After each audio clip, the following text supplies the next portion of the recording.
This morning we've just completed our start of the Directors Backed by BDO series for 2019, and this particular topic this morning was on sustainability and actually looking at a wider area of around sustainability, environment, and we even touched on climatic change. So I'm here with Grant from Ecoware, David from Warehouse and Alisha from Instep. Start with you, Alisha. So Instep is an organisation that BDO's worked with measuring the carbon footprint of companies and trying to make a change. One of the questions that actually came from a client series was, are you seeing a growth in people starting to measure their carbon footprint? Yep, I think it's become much more mainstream, and it's not sort of nice to do anymore. It's just a core part of business, and businesses are being asked to do it by other business, much as the warehouse is probably doing. They're asking their suppliers to provide evidence of doing something around the environment, or the council is asking for evidence in a tender. So absolutely. And that first step of actually just measuring your carbon footprint, it's not an expensive thing to do, actually. No. Well, the way we do it also is we don't just design reports to go on the shelf. We come and we'll do an initial carbon and sustainability audit on the premises, but then it's designed that you will get monthly online dashboards around how you're tracking. So you can see your resource use, you can see your carbon emissions, you can see your water use. So it's designed to be a document that you'll use. So it's live and in your business. Absolutely, it's live. Excellent. Yep. David, obviously recently the warehouse announced that it's got a zero footprint, and you've come on as the Chief Sustainability Officer, been in this role. Some of the points raised today was about the shift that the warehouse has made, and you're one of the largest organisations in New Zealand, and in fact only one of three in the world that has gone that. Yep. First impressions of how that's gone and the impact, and whether there's been an immediate bottom line impact? So, thank you. The first impression is first to get that incredible enthusiastic response from our staff, which is so inspiring and so encouraging for that decision. To see them rally around the cry of climate change and carbon neutrality is really what inspires us to keep on going. Right. Then at the consumer level, we also see that a growing share of consumers are asking for environmental leadership.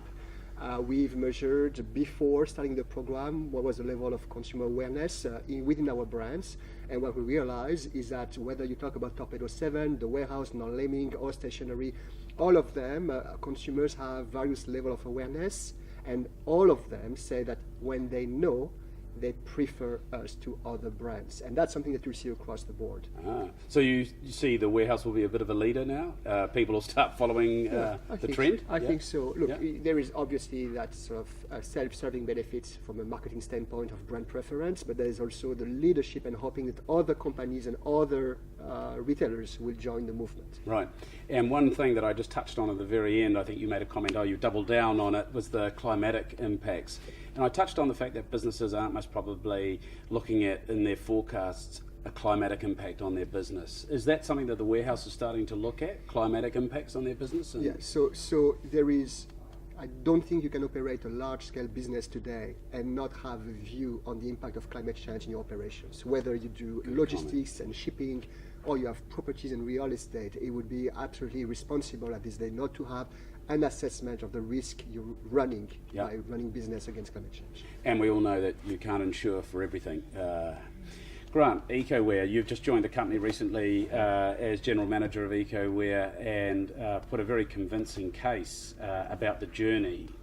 If you look at this morning and your conversations made with people and some of the queries, what's your takeaway? What do you feel either you can do or improve, or what you've learnt even by just listening to people? Yeah, absolutely. I mean, look, Ecoware started 7 or 8 years ago, and we've really just seen in the last probably 2 years it really hit the mainstream. So for us, it's probably, we've always had a following, but 17 and 18 was certainly where it hit the mainstream through a lot of sort of, I guess, graphic images around plastic, and it's about becoming part of every business. You know, we're a sustainability and environmentally aligned business, but I can see today people are making this, you know, a number one agenda item. you're a SME and growing. If you look at other SMEs who aren't yet on board, do you see it, I mean, there's a cost, there's an investment, but do you see it actually not just a trend, but the investment is worth the results in the end of what you're doing? Yeah, absolutely. I mean, to me, it unlocks a new customer base, a new fan base, you know, immediately, and it also talks to your potential employees over time as well. They really do care, and we know that through the statistics around a younger generation coming through, that this is probably one of their number one reasons for joining business is what are you doing more than paying their salary? What is your involvement socially and environmentally?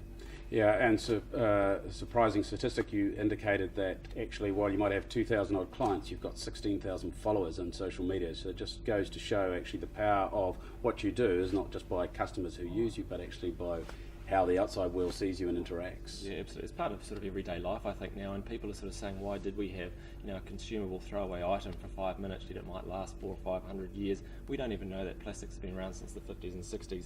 So I guess we're part of changing history and moving away from plastics to compostable packaging. Yep, and I think the takeaway from me, it's small steps, no pun in steps, but small steps. This is a journey. You're not going to be able to do it straight away. Just start with the small stuff and work through. If people can see that you're making an effort around sustainability, then people come on board. It's doing nothing. It's probably not acceptable. And I think the last comment I'd make is, and it's to your point, David, is live those values. It's you can't just say you're sustainable. You actually, that has to be part of your whole value proposition in the business. To the three of you in the panel this morning, thank you very much. Enjoyed this morning. Thank you. Welcome. Thank you.